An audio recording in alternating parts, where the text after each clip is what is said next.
మాట్లాడుతున్నాం, పోట్లాడుతున్నాం, ఉంటే తొలగించమని డిమాండ్ చేస్తున్నాం. ఆఖరికి ఎక్కడన్నా పూర్వం ఎక్కడన్నా అన్యమతస్థులకి షాపు అంగడి అద్దెకిచ్చుంటే కూడా ఖాళీ చేయించమని కూడా మనం డిమాండ్ చేస్తున్నాం. ఇవాళ చంద్రబాబు నాయుడు, పవన్ కళ్యాణ్, మోడీ ఈ ముగ్గురు కలిసేటువంటి చేసిన చట్ట సవరణ ఏంటో తెలుసా అండి? ఇప్పుడు మనకి ఒక టీటీడీ టెంపులే మనం చాలా గొప్పగా మనం భావిస్తాం, ప్రశస్తమైనదిగా, అదొక కలియుగ దైవం ఉండేటువంటి గొప్ప ఆలయంగా మనం కీర్తిస్తాం, పూజిస్తాం. ఆ గుడికి సంబంధించినటువంటి లేదా ఏదైనా ఎండోమెంట్ ప్రాపర్టీ చూసేటువంటి, ఆస్తులు చూసేటువంటి విధి నిర్వహణ ఉండేటువంటి ఒక అధికారి హిందువు కాకుండా ముస్లిమో క్రిస్టియనో అయితే మనం ఒప్పుకుంటామా? చెప్పండి, మనం ఒప్పుకుంటామా? ఒప్పుకోం కదా. హిందూ ఎండోమెంట్స్ ఆఫీసరు, ఎండోమెంట్స్ డిపార్ట్మెంట్లో ఆఫీసరు ముస్లిమో క్రిస్టియనో అయితే మనం ఒప్పుకుంటామా? కానీ చట్ట సవరణ ఏం చెప్తుందండి? ఈ 1995 వక్ఫ్ చట్టానికి సవరణ ఏం చేస్తున్నాడు? వక్ఫ్ బోర్డుకి కానీ లేదా సెంట్రల్ వక్ఫ్ కమిటీకి కానీ చీఫ్ ఎగ్జిక్యూటివ్ ఆఫీసర్ అనేవాడు ముస్లిం ఉండాల్సిన పని లేదు అని చట్ట సవరణ చేశాడు. ఇది ధర్మమా? చెప్పండి, ఇది ధర్మం ఎట్లా అవుతుంది? నేను వైఎస్ఆర్ కాంగ్రెస్ పార్టీ తరఫున భారతీయ జనతా పార్టీని, అలాగే తెలుగుదేశం పార్టీ వాళ్ళని, మరీ ప్రత్యేకించి తెలుగుదేశం పార్టీ వాళ్ళని, ఎట్లాగో పవన్ కళ్యాణ్ గారంటే కన్వర్టెడ్ సనాతని కాబట్టి ఆయన అఫీషియల్లీ డిక్లేర్డ్ కన్వర్టెడ్ సనాతని. ఆయన బ్యాప్టిజం తీసుకున్నాడు, ముస్లిం మతాన్ని ఆచరించేవాడు. ఇప్పుడు ఎమ్మెల్యే డిప్యూటీ సీఎం అయిన తర్వాత పూర్తిగా రెండింటిని గాలికి వదిలేసి కన్వర్టెడ్ సనాతని కాబట్టి అఫీషియల్లీ డిక్లేర్డ్ కన్వర్టెడ్ సనాతని కాబట్టి మనం ఆయన ప్రశ్నించడం పెద్ద ఏముంది? ఆల్రెడీ సిగ్గు ఎగ్గు లేకుండా డిక్లేర్ చేశాడుగా. ఎలక్షన్ ముందు ఏమో వేరే మతాలు అన్నాడు, ఇప్పుడేమో నాకు అందరూ ఒకటే అన్నాడు. అయ్యాక కాషాయ బట్టలు కట్టుకుని hard core Sanatani, converted Sanatani అని చెప్పేశాడు కాబట్టి ఇష్యూ అదేం కాదు, దాని గురించి అతను లేదు. చంద్రబాబు నాయుడు గారిని, తెలుగుదేశం పార్టీని, లోకేష్ గారిని ప్రశ్నిస్తున్నాను. ఇది ఎలా ధర్మం? అంటే మసీదులు కానీ ముస్లింలందరూ కూడా ప్రార్థన చేసుకునే 5 పూట్ల నమాజ్ చేసుకునేటువంటి మస్జిద్ యొక్క ఆలనా పాలన, లేదా వాళ్ళు మరణిస్తే తీసుకెళ్ళి పూడ్చిపెట్టేటువంటి కబరస్థాన్ కానీ, లేదా అంటే దేవుడికి అపరిమితమైన భక్తులుగా మార్పు చెంది మనకు ఎలాగైతే స్వామీజీలు అలా ఉంటారో వారిలాగే ఎవరైతే మరణిస్తారో వాళ్ళకి దర్గాలు ఉంటాయో ఆ దర్గా ఆలనా పాలన కానీ వీటన్నిటిని చూడాల్సినటువంటి బాధ్యత వక్ఫ్ బోర్డ్ సీఈఓకి ఉంటుంది. మరి ఆ సీఈఓ ముస్లిమేతరుడు ఉంటే అది సహించే విషయమా?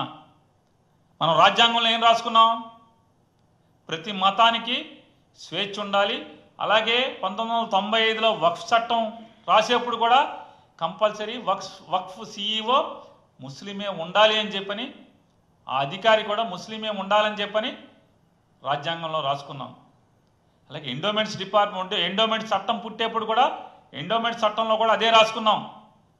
హిందూ ఎండోమెంట్ చట్టంలో ఏమని?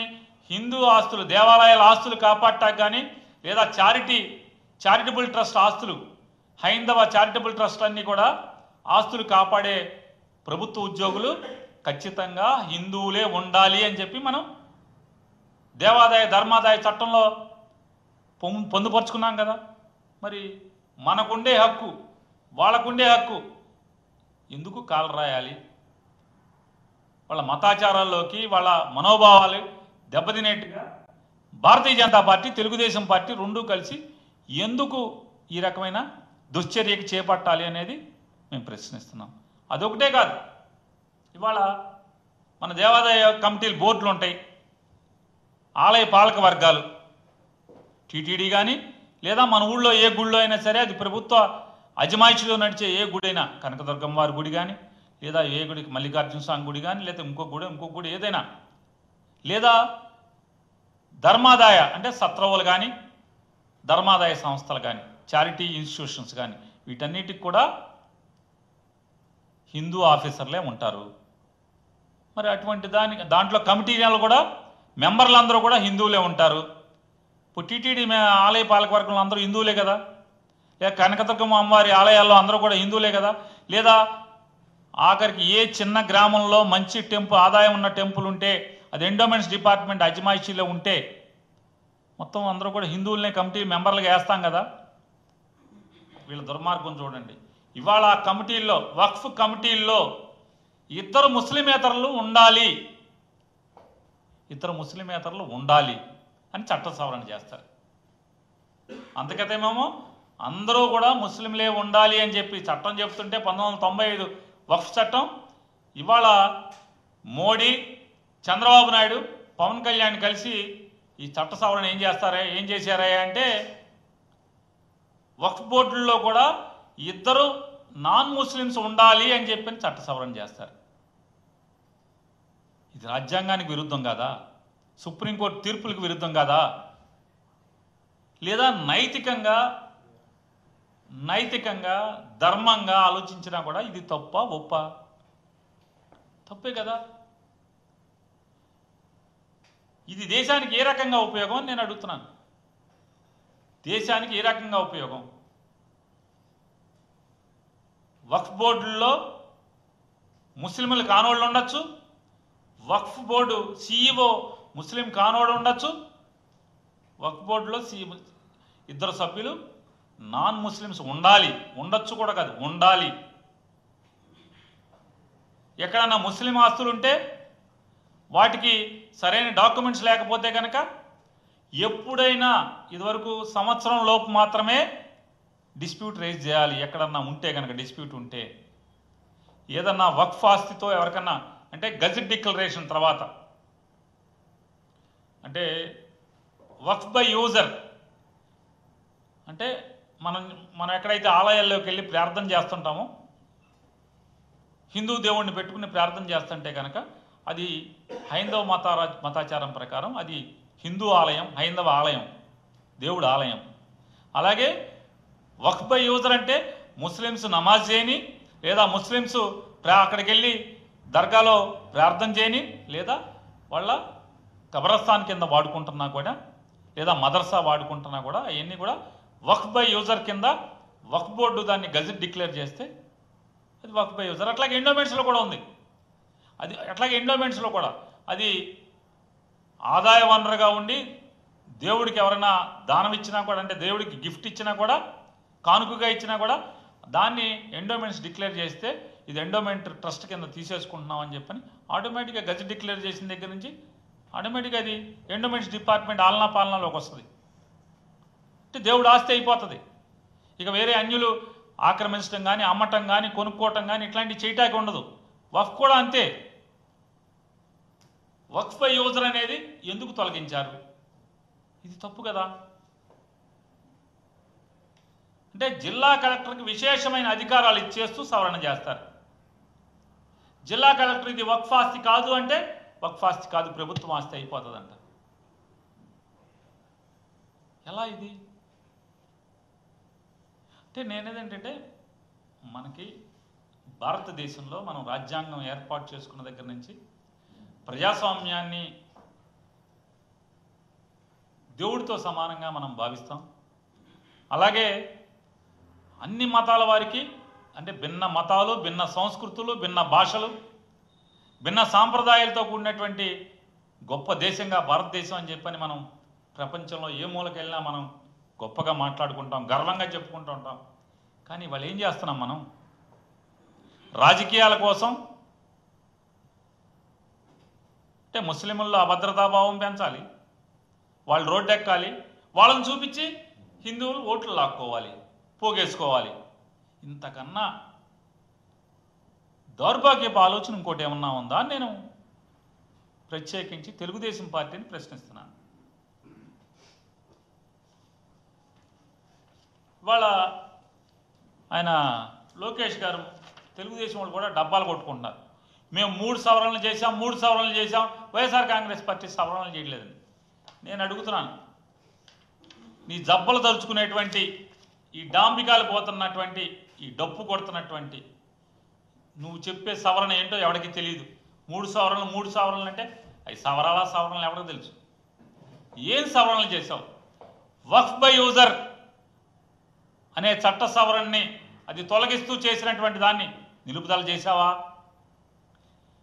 వక్ఫ్ బోర్డులో సిఇఓ కింద అంటే ప్రభుత్వ అధికారి ముస్లిం కానోడు కూడా ఉండొచ్చు అని చెప్పి చేసినటువంటి సవరణని ఏమన్నా ఆపావా? లేదా వక్ఫ్ బోర్డుల్లో ముస్లిములు కాను వాళ్ళు ఇద్దరు ఉండాలి అని చేసినటువంటి సవరణని ఏమన్నా ఆపావా? మరి ఇంకేం ఆపావు? అవి ఆపలేదు కదా. అవి ఆపినప్పుడు ఏం ఆపావు? ఏంటయ్యా అంటే సిగ్గు లేకుండానేమో అక్కడేమో ఓటేస్తారు బీజేపీకి. బీజేపీ చెప్పిందల్లా వంత పాడతారు. అక్కడ ఓటేసి వచ్చి ఇక్కడ సిగ్గు లేకుండా మేము ఓటేయలేదని చెప్తారు, మేము ముస్లింలను కాపాడుతామని చెప్తారు, మేము ఈ చట్టాన్ని వ్యతిరేకిస్తామని చెప్తారు. నేను లోకేష్ని ఛాలెంజ్ చేస్తున్నాను. మీ నాన్నగారికి మీకు నిజంగా కలేజా ఉంటే 2 విషయాల్లో మేము చెప్పినట్టు చేయండి. మమతా బెనర్జీ చెప్పినట్టుగా నేను నా రాష్ట్రంలో వక్ఫ్ అమెండ్మెంట్ చట్టాన్ని అమలు చేయను అని చెప్పని ఆవిడ అసెంబ్లీ తీర్మానం చేసేస్తాను, మీరు చేయండి.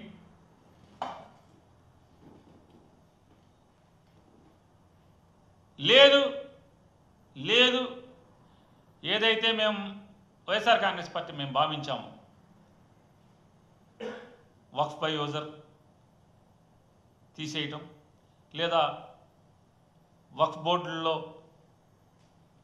ముస్లిమేతరులు కూడా ఉండొచ్చు అని చెప్పి సవరణ చేయటం, అలాగే వక్ఫ్ కాపాడేటువంటి ప్రభుత్వ అధికారులు ముస్లిమేతరులు కూడా ఉండొచ్చు అని చెప్పటం, లేదా వక్ఫ్ ఆస్తుల్ని జిల్లా కలెక్టరు ఎప్పుడు కావాలంటే అప్పుడు లాక్కోవచ్చు అని చేసినటువంటి వీటిని మేము తప్పుగా భావిస్తూ మేము సుప్రీంకోర్టులో రిట్ పిటిషన్ ఫైల్ చేశాం. 19575 ఆఫ్ 2025 మా రిట్ పిటిషన్ నంబర్ 19575 ఆఫ్ 2025 అనేటువంటి రిట్ పిటిషన్ని మేము కేంద్ర ప్రభుత్వానికి వ్యతిరేకంగా ఈ చట్ట సవరణకి వ్యతిరేకంగా మేము రిట్ పిటిషన్ దాఖలు చేశాం వైఎస్ఆర్ కాంగ్రెస్ పార్టీ. మరి మీరు దావా చేయండి, మీరు కూడా చేయండి, రండి. ఏదో చెప్తున్నారు కదా.